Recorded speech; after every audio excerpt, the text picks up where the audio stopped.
Hello again, everyone. It's great to be with you. Our gospel this morning is from the 7th chapter of Mark. Now, when the Pharisees and some of the scribes who had come from Jerusalem gathered around Jesus, they noticed that some of his disciples were eating with defiled hands, that is, without washing them. For the Pharisees and all the Jews do not eat unless they thoroughly wash their hands, thus observing the tradition of the elders, and they do not eat anything from the market unless they wash it. And there are also many other traditions that they observe, the washing of cups, pots, and bronze kettles. So the Pharisees and the scribes asked Jesus, "Why do your disciples not live according to the tradition of the elders, but eat with defiled hands?" Jesus said to them, "Isaiah prophesied rightly about you hypocrites, as it is written, 'This people honors me with their lips, but their hearts are far from me. In vain do they worship me, teaching human precepts as doctrine. You abandon the commandment of God and hold to human tradition.'" Then he called a crowd again and said to them, "Listen to me, all of you, and understand. There is nothing outside a person that by going in can defile, but the things that come out are what defile.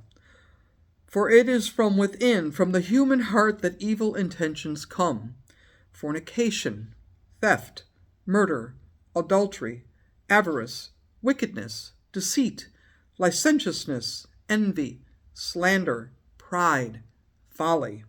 All these evil things come from within, and they defile a person."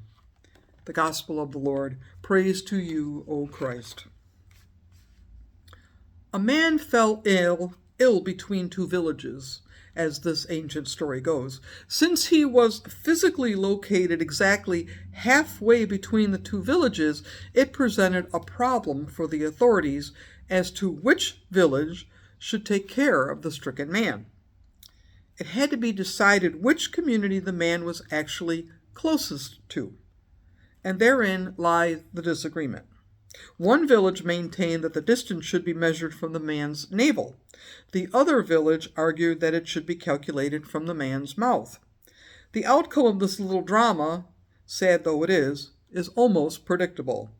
As the leaders of the two communities argued over the legality of the problem, the poor fellow died. Throughout the history of civilization, people have exhibited hate. People have gone to war, and people have killed others in the name of legality, in the name of a law that one side perceived as right and the other side didn't. Laws are good insomuch that they help shape the conduct of society, but laws can also be harmful, especially when they become more important than the principles they're trying to uphold. Jesus encountered a similar problem in our gospel lesson this morning. The scribes and Pharisees took notice that Jesus' disciples hadn't washed their hands before they ate, an act prescribed by the law. So they asked Jesus why. Now, to understand this encounter between Jesus and the upholders of the law, we need to understand the Jewish law that they're working from. The law was given to the nation of Israel in the book of Deuteronomy and Leviticus, but in broad principles, so that the people might have some freedom in interpreting it for themselves. About 500 years before Jesus was born, the scribes emerged. Their sole interest was in upholding the letter of the law as they saw it.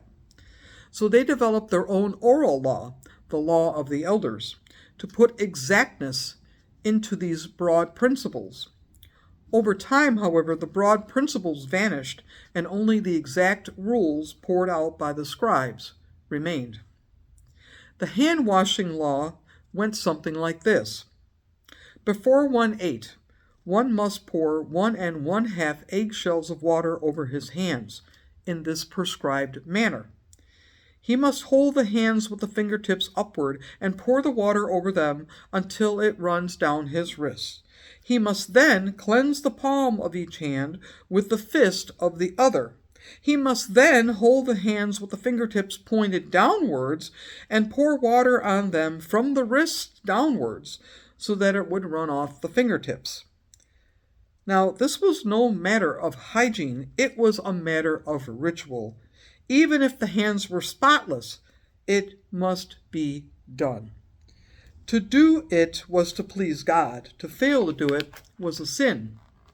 So that's why these religious leaders are asking why Jesus' disciples didn't wash in the prescribed manner.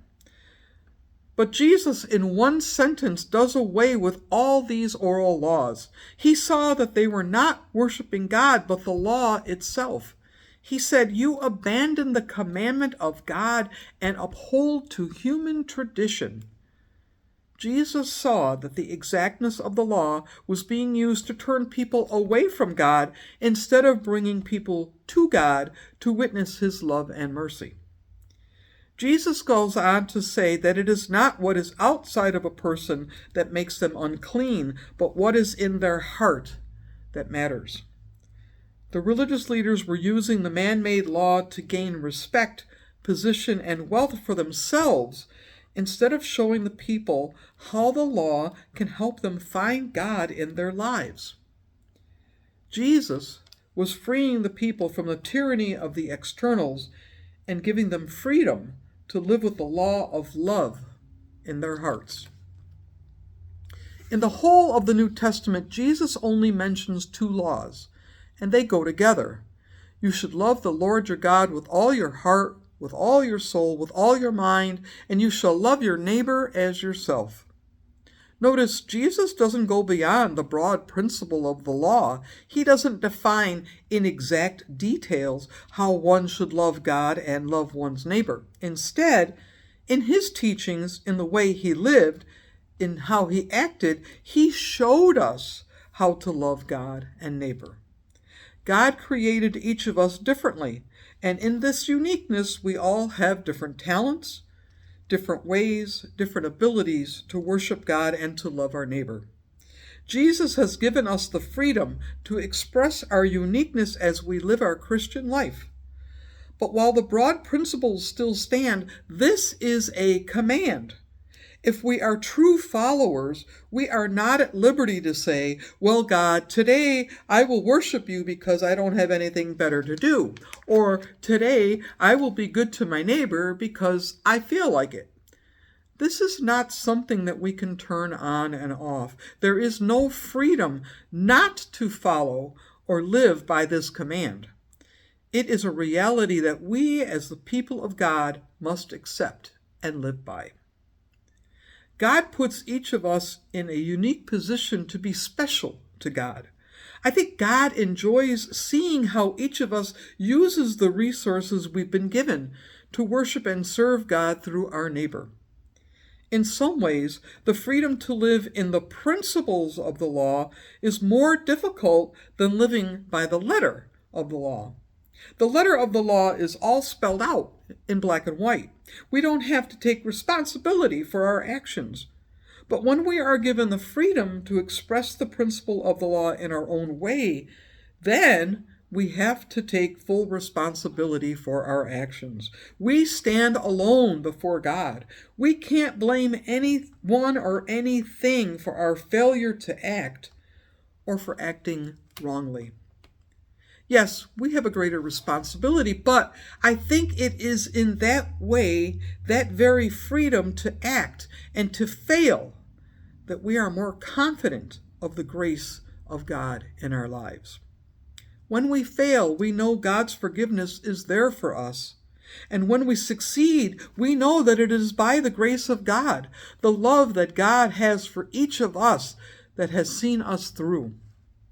We stand alone in the freedom of the law to worship God in our uniqueness and to serve God by serving our neighbor. James, in our first reading this morning, said, "But be doers of the word and not merely hearers who deceive themselves." Yes, Jesus says we are free from the burden of the law, but in that freedom, we are given responsibility to act with our unique gifts and resources, to worship God and to love our neighbor. How will you use your freedom? Will you worship God and love your neighbor? Food for thought. Until we meet again, have a blessed week.